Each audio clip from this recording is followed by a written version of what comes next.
Hello दोस्तों, current affair वाली class में आप सभी को स्वागत है। आज का जो हमारा पास पास पहला क्वेश्चन है, कहता है कि सीबीआई के नए डायरेक्टर कौन बने हैं। Who has been appointed as the new CBI director. मतलब कि सीबीआई के जो नए डायरेक्टर बने हैं, जो सीबीआई होते हैं उसका जो नए डायरेक्टर बने हैं वो कौन बने हैं। सुबोध कुमार जायसवाल। तो आपका राइट आंसर हो जाएगा प्रवीण सूद। जैसे सोनू सूद होता है ना, बिल्कुल वैसा ही सीबीआई के जो नए डायरेक्टर बने हैं वो प्रवीण प्रवीण सूद बने हैं। प्रवीण सूद बने हैं जो सीबीआई के नए डायरेक्टर बने हैं। Who has been appointed as the new CBI director. तो सीबीआई के नए जो डायरेक्टर बने हैं वो बने हैं आपका प्रवीण सूद बने हैं। इसके बारे में अगर और आप भी कुछ जानना चाहते हैं तो इसके बारे में जानना चाहते हैं कि कर्नाटक के डीजीपी प्रवीण सूद को केंद्र सरकार ने बनाया सीबीआई का नया डायरेक्टर। तो इसके बारे में आप बहुत सारे आर्टिकल्स को पढ़ सकते हो इसके मामले में। आगे जो क्वेश्चन है, कहता है देखिए सीबीआई डायरेक्टर जो है आपका कौन है।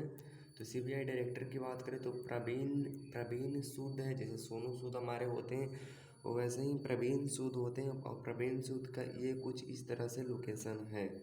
प्रवीण सूद के बारे में और कुछ अगर हम जानना चाहते हैं तो गुप्तचर एवं जांच संगठनों के प्रमुख, हेड ऑफ द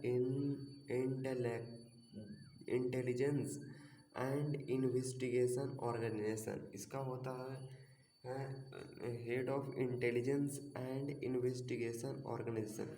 केंद्रीय सतर्कता आयुक्त प्रवीण कुमार श्रीवास्तव।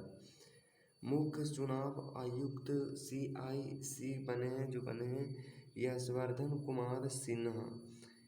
और उसके बाद अगर बात करें तो दिनेश इंटेलिजेंस ब्यूरो तपन कुमार डेकान। तो कर्नाटक के डीजीपी प्रवीण सूद को सेंट्रल ब्यूरो ऑफ इन्वेस्टिगेशन मतलब कि सेंट्रल ब्यूरो ऑफ इन्वेस्टिगेशन का नया डायरेक्टर नियुक्त किया गया है। Karnataka DGP Praveen Sood has been appointed as the new director of the Central Bureau of Investigation. होता है सीबीआई का फुल फॉर्म होता है Central Bureau of Investigation. 1986 batch के आईपीएस अधिकारी 1986 बैच के आईपीएस अधिकारी सूद 2 साल तक इस पद पर रहेंगे। मतलब कि इनका जो है जो कार्यकाल जो है वो 2 साल का रहा है। आईपीएस सोनू सूद नहीं है, ये हैं डीजीपी प्रवीण सूद हैं जो कि सेंट्रल ब्यूरो ऑफ इन्वेस्टिगेशन का नए डायरेक्टर नियुक्त किए गए हैं। और सीबीआई के मौजूदा डायरेक्टर सुबोध कुमार जायसवाल का कार्यकाल 25 मई को समाप्त हो रहा है। आगे कोई बात है तो केंद्रीय अन्वेषण ब्यूरो मतलब central Bureau of investigation. CBI की स्थापना जो हुई थी वो कब हुई थी। तो सीबीआई का जो स्थापना जो हुई थी वो हुई थी, जो होती है ना जो छापा वगैरह मारते हैं। तो सीबीआई का अगर डायरेक्टर की अगर हम बात करें तो सीबीआई के डायरेक्टर जो है मतलब स्थापना जो हुआ था वो 1963 में हुआ था। कब हुआ था? 1963 में हुआ था। सीबीआई भारत सरकार की प्रमुख जांच एजेंसी है। सीबीआई भारत सरकार की प्रमुख जांच agency. CBI is the principal investigation agency of the Government of India.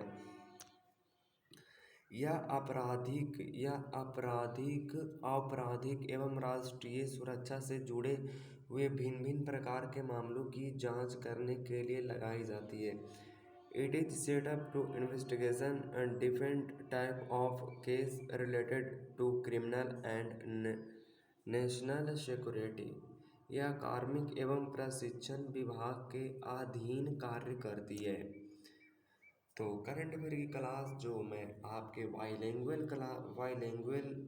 आपको जो है वो मिलती है और यहाँ से आपका नोट्स भी मिलती है।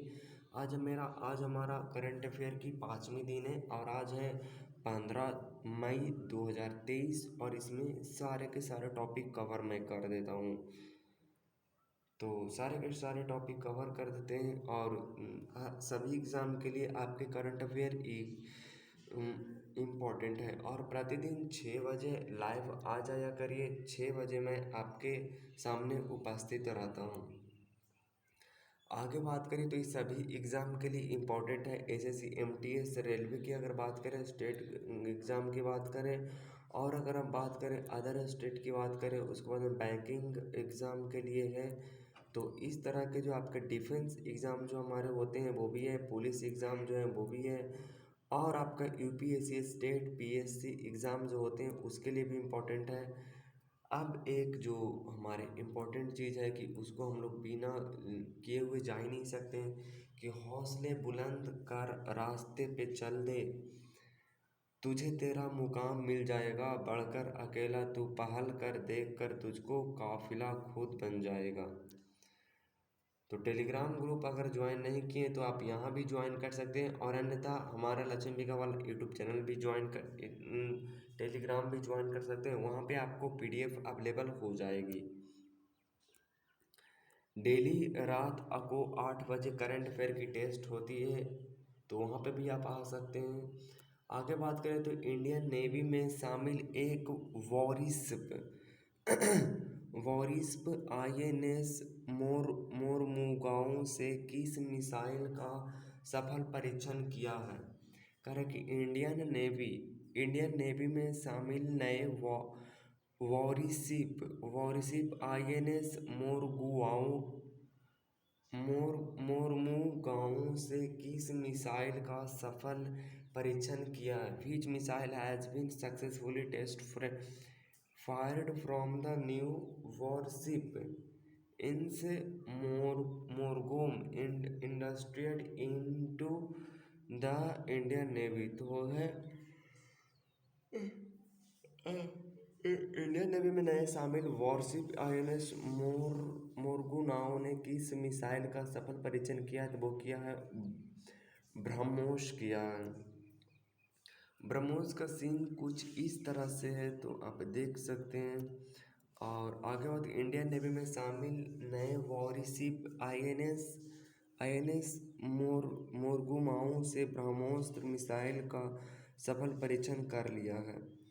आईएनएस मोरमुगांव को इंडियन नेवी के वॉरशिप मिसाइल ब्यूरो ने डिजाइन किया है। मुर्गुमाओ वॉरशिप का नाम पोर्ट सिटी गोवा पर रखा गया है। 19 दिसंबर 2021 को जब गोवा ने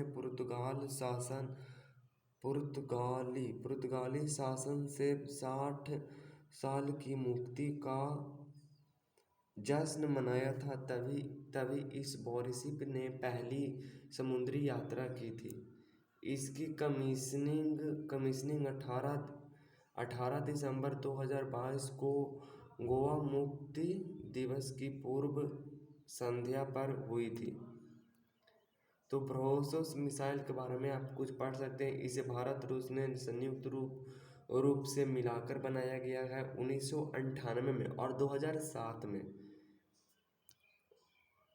अगला हमारा है कि प्रवासी पक्षी दिवस 2023 कब मनाया गया। तो प्रवासी पक्षी दिवस जो मनाया जाता है वो मनाया जाता है 13 मई को। 13 मई को प्रवासी पक्षी दिवस मनाया जाता है, और इसका क्या मतलब होती है। तो वर्ल्ड माइग्रेटरी बर्ड डे। तो प्रवासी पक्षियों के संरक्षण पर ध्यान केंद्रित करने के उद्देश्य से इस वर्ष 13 मई को विश्व प्रवासी पक्षी दिवस 2023 मनाया जाता है। विश्व प्रवासी पक्षी दिवस हर साल मई के दूसरे शनिवार विश्व प्रवासी पक्षी दिवस हर साल मई के दूसरे शनिवार और अक्टूबर के दूसरे शनिवार को मनाया जाता है। विश्व प्रवासी पक्षी दिवस पहली बार 2006 में मनाया गया था। यह अब 100 से अधिक देशों में मनाया जाता है। भारत में हर साल पक्षियों की लगभग 229 प्रजाति आती है। Sparrow, hawk, harrier, peregrine, falcon, osprey आदि भारत में आने वाली आम प्रवासी पक्षी है। हाल ही में मनाए गए प्रमुख दिवस। हाल ही में मनाए गए प्रमुख दिवस के बारे में अगर हम जाने तो पादप स्वास्थ्य और अंतर्राष्ट्रीय दिवस की अगर हम बात करें तो पादप स्वास्थ्य का अंतर्राष्ट्रीय दिवस 12 मई को मनाई जाती है। और अगर बात करें तो अंतर्राष्ट्रीय नर्स दिवस जो मनाई जाती है वो मनाई जाती है 12 मई को मनाई जाती है। और आपका जो है राष्ट्रीय प्रौद्योगिकी दिवस कब मनाई जाती है तो वो मनाई जाती है 11 मई को। 11 मई को आपकी जो मनाई जाती है राष्ट्रीय प्रौद्योगिक दिवस 11 मई को मनाई जाती है। और विश्व थैलेसीमिया दिवस मनाई जाती है 8 मई को मनाई जाती है। आगे बात करें तो यहाँ पे सर की क्लास चलती है तो आप यहाँ पे ज्वाइन कर सकते हैं। बाकी चीज़ें तो आप देख ही सकते हैं, ये सब कवर होती है।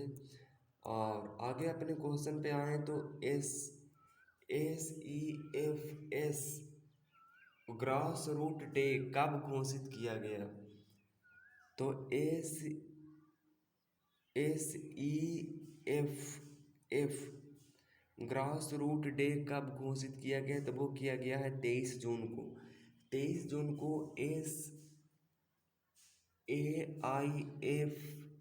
AIFF grass root day AIFF grass day मनाई जाती है। कब मनाई जाती है? 23 जून को मनाई जाती है। तो AIF ग्रास डे कुछ इस तरह से मनाई जाती है आपकी। और अखिल भारतीय फुटबॉल महासंघ ने भारतीय फुटबॉल आइकन प्रदीप कुमार बनर्जी के सम्मान में 23 जून को प्रदीप कुमार बनर्जी प्रदीप कुमार बनर्जी के सम्मान में 23 जून को SIFF ग्रास रूट डे के रूप में मनाया जाता है। प्रदीप कुमार बनर्जी 1960 में रोम ओलंपिक में भारतीय फुटबॉल टीम के कप्तान थे। उन्हें पीके के नाम से जाना जाता है। अखिल भारतीय फुटबॉल महासंघ all India football federation AIFF इसकी स्थापना जो हुई थी वो 23 जून 1937 को हुई थी। इसका मुख्यालय जो है वो न्यू दिल्ली में है। आगे बात करें तो कल्याण चौबे अखिल भारतीय फुटबॉल महासंघ के वर्तमान अध्यक्ष हैं। तो वर्तमान अध्यक्ष की बात करें तो चौबे जो हैं, कल्याण चौबे जो हैं वो अखिल भारतीय फुटबॉल महासंघ के वर्तमान अध्यक्ष रह चुके हैं। मोदी सरकार द्वारा घोषित किए गए दिवस कुछ इम्पोर्टेंट है। जैसे जनजातीय गौरव दिवस की बात करें तो 15 नवंबर बहादुर आदिवासी स्वतंत्र सेनानियों को सम्मान करने के लिए मनाया जाता है। और विभाजन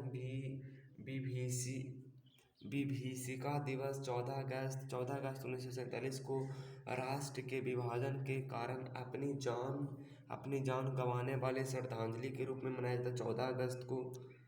उसके बाद बात करें तो राष्ट्रपति द्रौपदी मुर्मू पद्म पुरस्कार 2023 में मिलने वाले की लिस्ट मैंने बना रखा है। जिससे राष्ट्रपति द्रौपदी मुर्मू ने 106 व्यक्तियों को पद्म पुरस्कार दिए जाने की घोषणा की। मतलब जो आपका द्रौपदी मुर्मू है जो कि भारत के राष्ट्रपति हैं, मतलब फर्स्ट शेड्यूल ट्राइब के फर्स्ट राष्ट्रपति रहे हैं, जो 106 व्यक्तियों को पद्म पुरस्कार दिए जाने की घोषणा की है।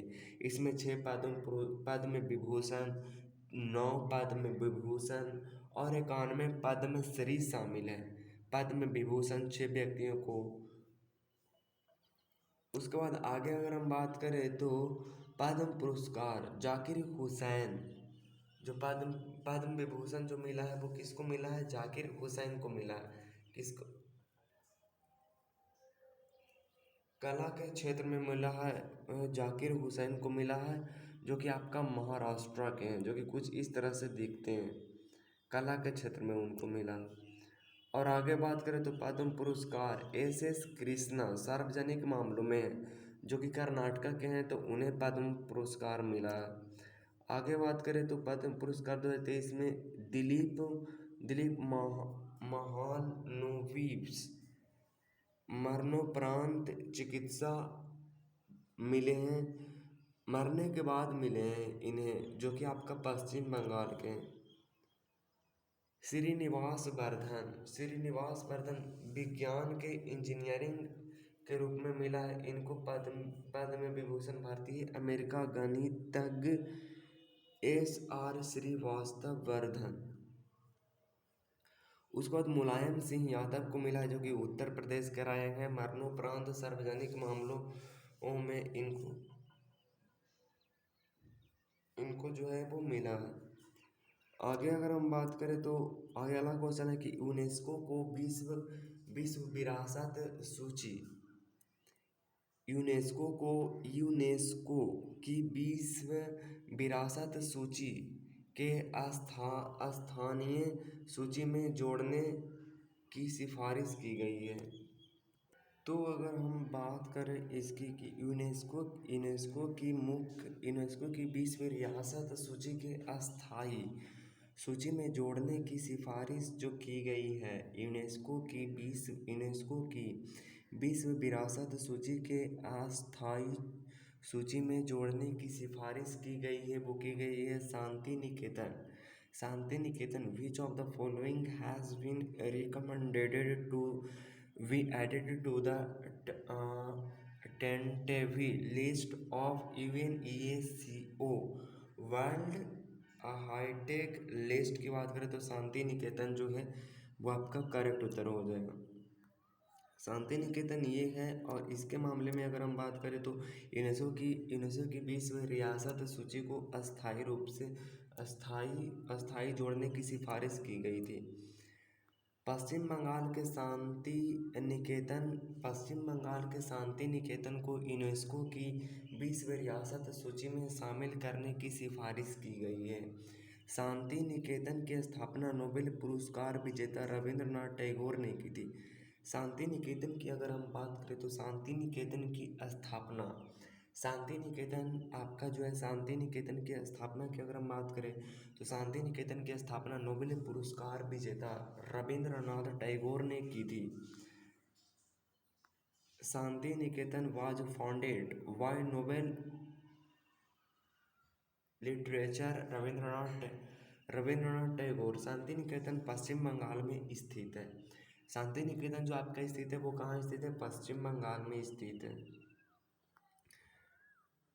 यह शांति निकेतन को चुना गया तो यह यूनेस्को की सूची में जगह बनाने वाली 20 पश्चिम बंगाल का दूसरा संस्कृति प्रतीक है। 2021 में कोलकाता में दुर्गा पूजा को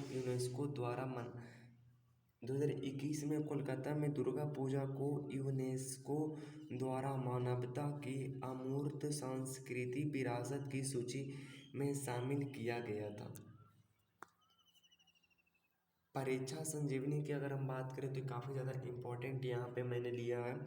16 नवंबर 1945 को यूनेस्को की स्थापना हुई थी। आपसे पूछे कि यूनेस्को की स्थापना कब हुई थी, तो 16 नवंबर 1945 को आपका यूनेस्को की क्या हुआ था?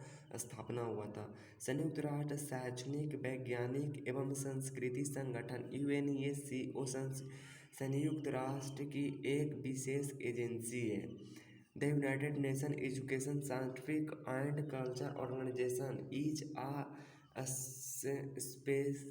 specialist agency of the United Nations. UNESCO का मुख्यालय पेरिस में अवस्थित है एवं विश्व में इसके 50 से अधिक क्षेत्रीय कार्यालय हैं। यूनेस्को की जो आपका जो सदस्य की अगर बात करें तो यूनेस्को की सदस्य आपका 193 सदस्य उसमें हो चुके हैं। उद्देश्य इसका क्या है? सभी के लिए गुणवत्तापूर्वक शिक्षा और उन्हें उम्र भर सीखने हेतु प्रेरित करना है यूनेस्को की। वर्तमान में भारत में कुल 40 UNESCO विरासत स्थल हैं।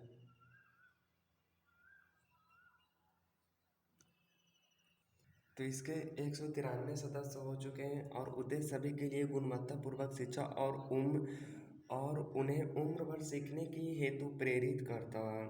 वर्तमान में भारत में कुल 40 यूनेस्को विरासत स्थल हैं, जिनमें 7 प्राकृतिक और 32 सांस्कृतिक और एक मिश्रित स्थल हैं। उसके बाद अगर हम बात करें तो WHO ने किस बीमारी की वैश्विक स्वास्थ्य आपातकाल की स्थिति प्राप्त की है। एक बार फिर से इसको देखिए, WHO यानी कि वर्ल्ड हेल्थ ऑर्गेनाइजेशन, मतलब कि WHO has ended the global health emergency status of which discuss, मतलब कि WHO ने किस बीमारी की वैश्विक स्वास्थ्य आपातकाल की स्थिति समाप्त की है, तो वो है एम पॉक्स। एम पॉक्स को मतलब कि एम पॉक्स को डब्ल्यू एच ओ ने वैश्विक स्वास्थ्य आपातकाल आपातकाल की स्थिति समाप्त कर दी गई है। एम पॉक्स क्या होती है? एम पॉक्स की ये रहे आपके कौन रहे, तो उसके बाद विश्व स्वास्थ्य संगठन, इसका मतलब कि WHO ने घोषित की है कि एम पॉक्स, जिन्हें पहले मंकी पॉक्स के नाम से भी जाना जाता था, अब वैश्विक स्वास्थ्य आपातकाल नहीं है। WHO महानिदेशक टेड्रोस टेड्रोस अधनोम घेब्रेयेसस के अनुसार वायरस का प्रकोप अब अंतर्राष्ट्रीय सार्वजनिक स्वास्थ्य आपातकालीन चिंता नहीं है। मंकी पॉक्स को ये देख सकते हैं, जिसको एम पॉक्स अब कहा जाता है, इसको WHO के द्वारा समाप्त कर दी गई है। एम पॉक्स एक संक्रमण रोग है जो कि मंकी पॉक्स वायरस के कारण होती है, जो दर्दनाक दाने, बढ़े हुए लिम्फ्स नोड और बुखार का कारण बन सकता है। यह जानवरों से इंसान में फैल सकता है, मतलब कि पहले मंकी पॉक्स जो होता था वो पहले जानवर में हुआ करता था, लेकिन जानवर से वो जंप करके इंसान में भी आ सकते हैं। मंकी पॉक्स क्या है? What is monkeypox? तो मंकी पॉक्स वायरस एक चेचक के समान एक ऑर्थोपॉक्स वायरस है।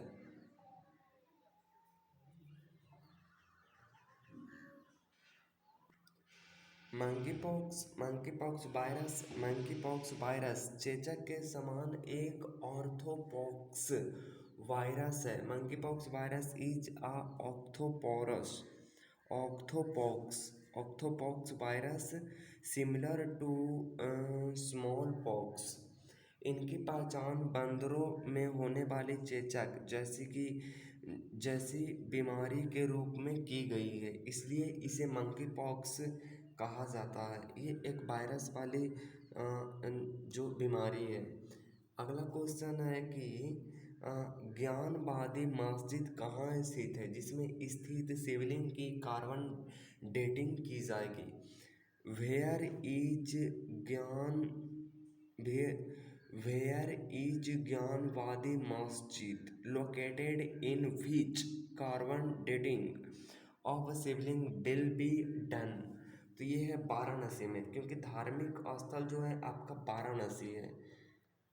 तो आगे हम लोग बात करें इसकी, तो वाराणसी में कुछ इस तरह का जो है वो बनाया गया है।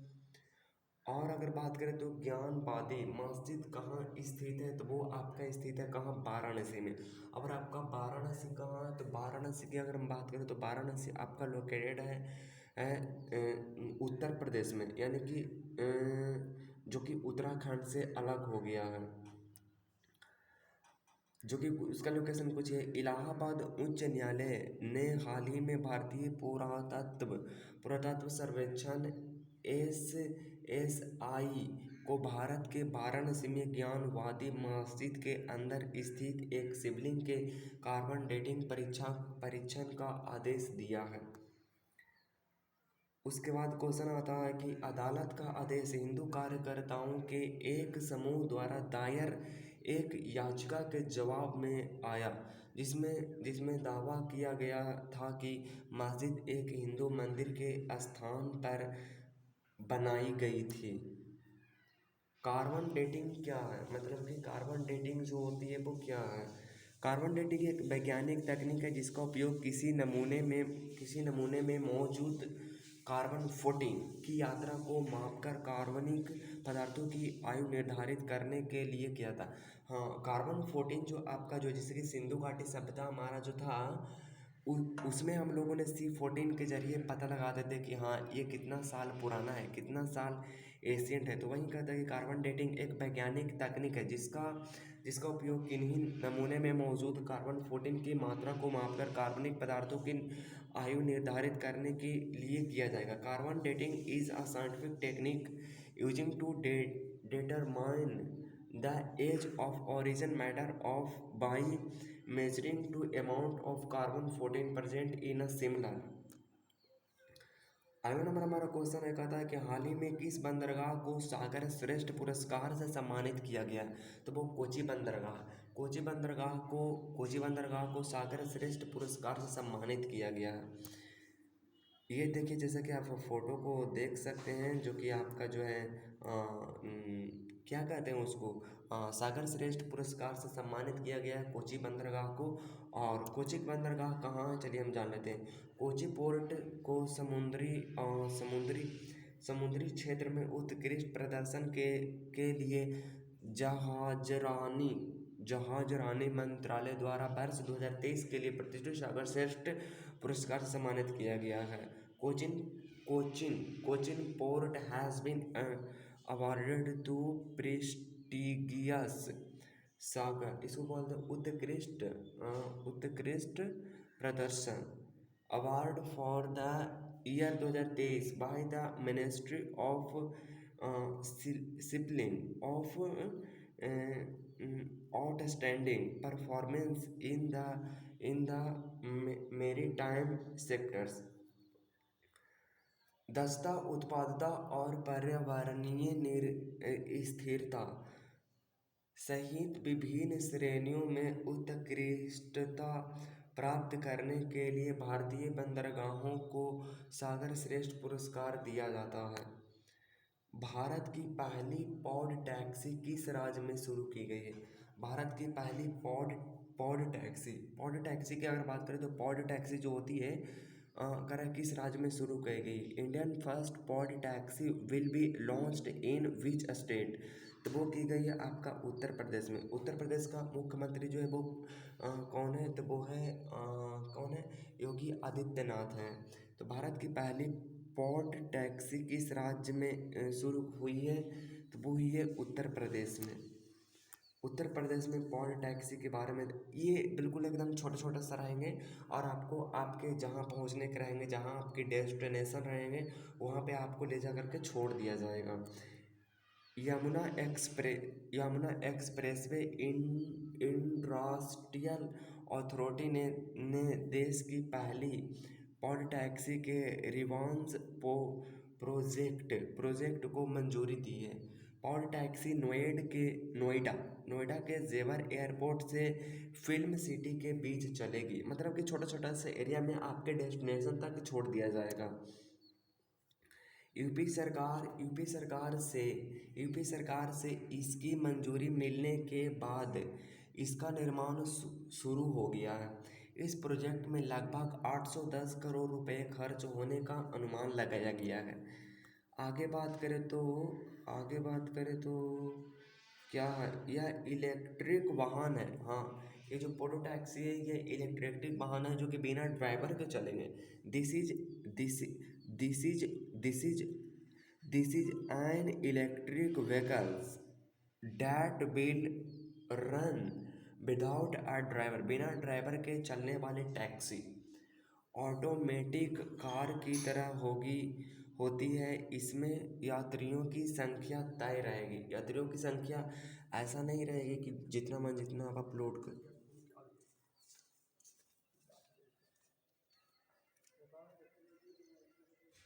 जितना आप बैठ सकते हैं।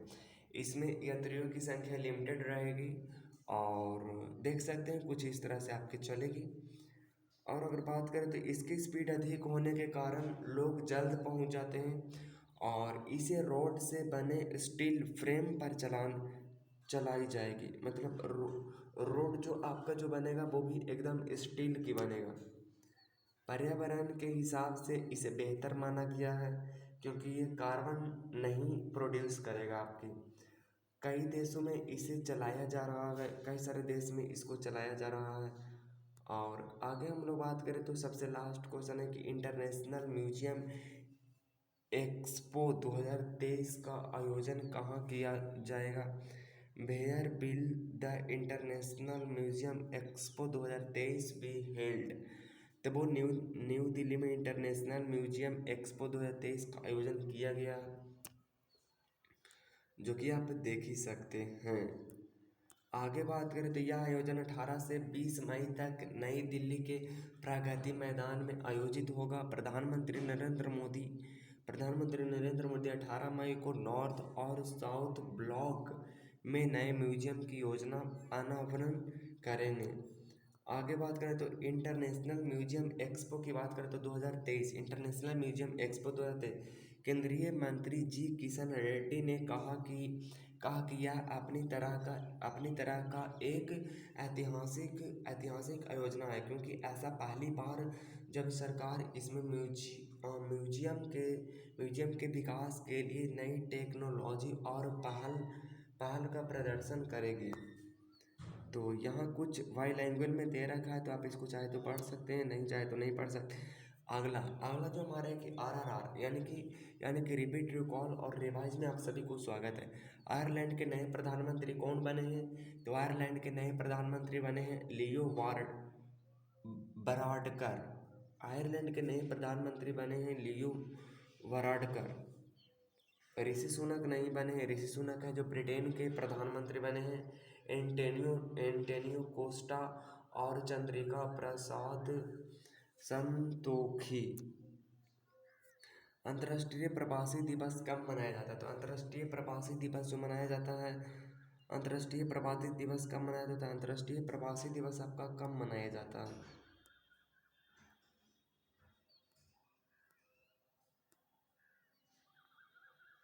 अंतर्राष्ट्रीय प्रवासी दिवस आपका जो मनाया जाता है वो मनाया जाता है आपका, कमेंट में बताओ। किस देश ने लगातार तीसरी बार नेत्रहीन T20 क्रिकेट विश्व कप जीता है। तो वो जीता है आपका, जीता है भारत यानी इंडिया जीता है। किस राज्य ने ऑनलाइन जुआ और खेल के नियमन के लिए टास्क फोर्स का गठन किया है।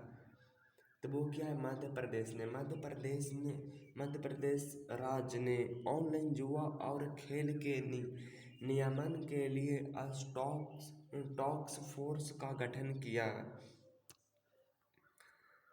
सातवें इंडिया वाटर इम्पैक्ट समिट 2022 का आयोजन कहाँ लिया गया है। सातवें इंडिया वाटर इम्पैक्ट समिट 2022 का आयोजन कहाँ किया गया। तो वो किया गया है न्यू दिल्ली में। छठा हिंद महासागर सम्मेलन 2023 कहाँ हुआ था। तो छठा हिंद महासागर सम्मेलन जो हुआ था वो ढाका में हुआ था, जो कि बांग्लादेश की राजधानी है। ISSF विश्व कप 2023 में रिदम सांगवान ने कौन सा मेडल जीता है।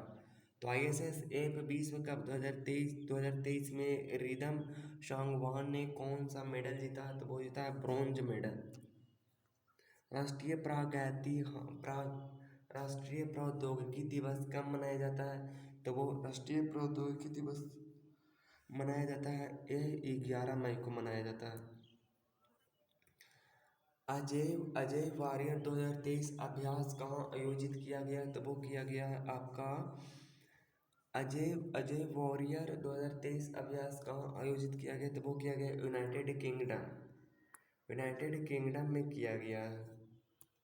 आगे अगर हम बात करें तो बुद्ध शरण गच्छामी प्रदर्शनी का आयोजन कहाँ किया गया है। तो वो किया गया है आपका न्यू दिल्ली में किया गया है। चलने के अधिकार को लागू करने वाला पहला राज्य कौन है। तो चलने के अधिकार को लागू करने वाला पहला जो राज्य है वो कौन सा राज्य है? कमेंट बॉक्स आपके लिए खुला। NBF power finance corporation limited की पहली महिला अध्यक्ष और प्रबंध निदेशक कौन बनी है? तो वो बनी आपकी परमिंदर चोपड़ा बने हैं। पोषण पोषण भी पढ़ाई भी कार्यक्रम किसने लॉन्च किया? तो स्मृति ईरानी ने किया। यूएसए की राजकीय यात्रा पर पीएम नरेंद्र मोदी कब आएंगे? यूएसए की राजकीय यात्रा पर पीएम नरेंद्र मोदी कब आएंगे? तो जून 2023 में पीएम मोदी यूएसए की राजकीय यात्रा पर जाएंगे। Space science and technology awareness training programme किसने शुरू किया? Space science and technology awareness training programme किसने लॉन्च किया है? तो किया इसरो ने किया।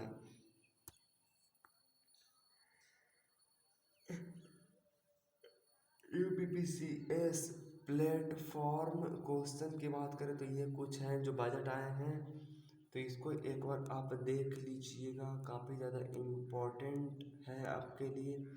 और लूसेंट मिक्स स्टैटिस जी के एमसीक्यू सीरीज में आप सभी को मैं स्वास्थ्य के बारे में बताऊंगा। मलेरिया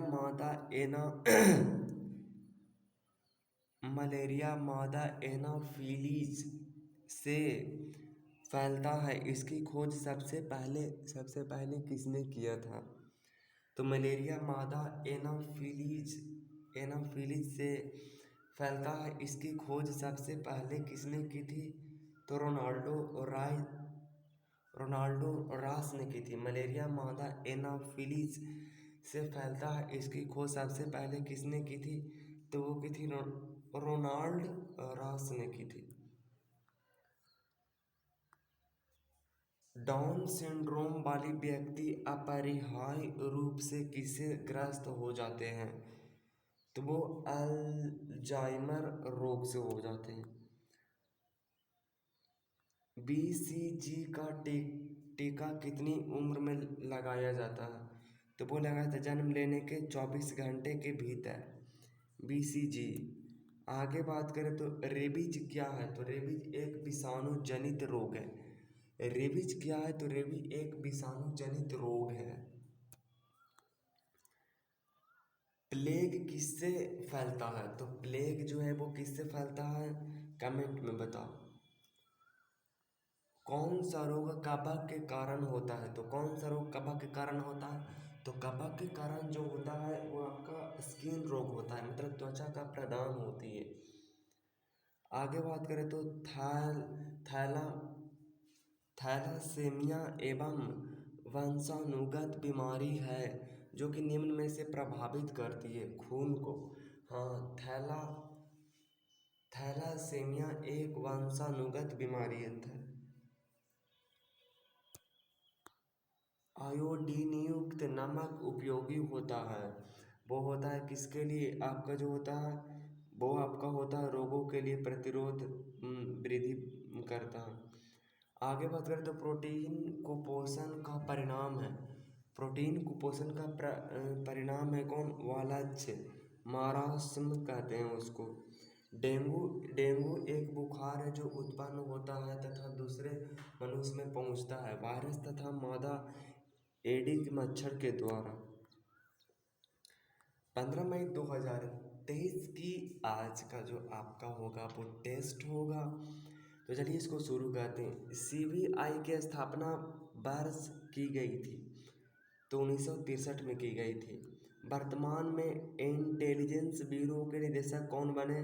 तो इंटेलिजेंस ब्यूरो के जो वर्तमान में निर्देशक बने वो तपन कुमार डेका बना है। और ब्रह्मोस मिसाइल भारत और किस देश के सहयोग से बनाई गई है? तो रूस के सहायता से बनाई गई। राष्ट्रीय प्रौद्योगिकी दिवस कब मनाई जाती है? तो वो 11 मई को मनाई जाती है। प्रदीप कुमार बनर्जी का संबंध किस खेल से था? तो वो था फुटबॉल से था। वीर वीर बाल दिवस कब मनाया जाता है? तो 26 दिसंबर को मनाया जाता है। यूनेस्को का मुख्यालय कहाँ है? तो यूनेस्को का मुख्यालय पेरिस है। वाशिंगटन आपका जो है। 2023 में कुल कितने व्यक्तियों को पद्म पुरस्कार देंगे? 106 को दिए जाएंगे। और मुलायम सिंह यादव किस राज्य के मुख्यमंत्री थे जिन्हें पद्म विभूषण मिले थे? ये उत्तर प्रदेश के हैं। और भारतीय पुरातत्व सर्वेक्षण की स्थापना किस वर्ष की गई है? तो 1861 में की गई है। सीबीआई के नए डायरेक्टर कौन बने, ये आपको बताना है। और ये फ़ोटो किसका है, ये आपको बताना है। तो आज के वीडियो को यहाँ तक, मिलते हैं नेक्स्ट डे करंट अफेयर के क्लास में। तो बने रहना वीडियो के लास्ट तक। और हमेशा चैनल अच्छा लगे तो सब्सक्राइब करके बगल वाला बेल नोटिफिकेशन को ऑन कर देना।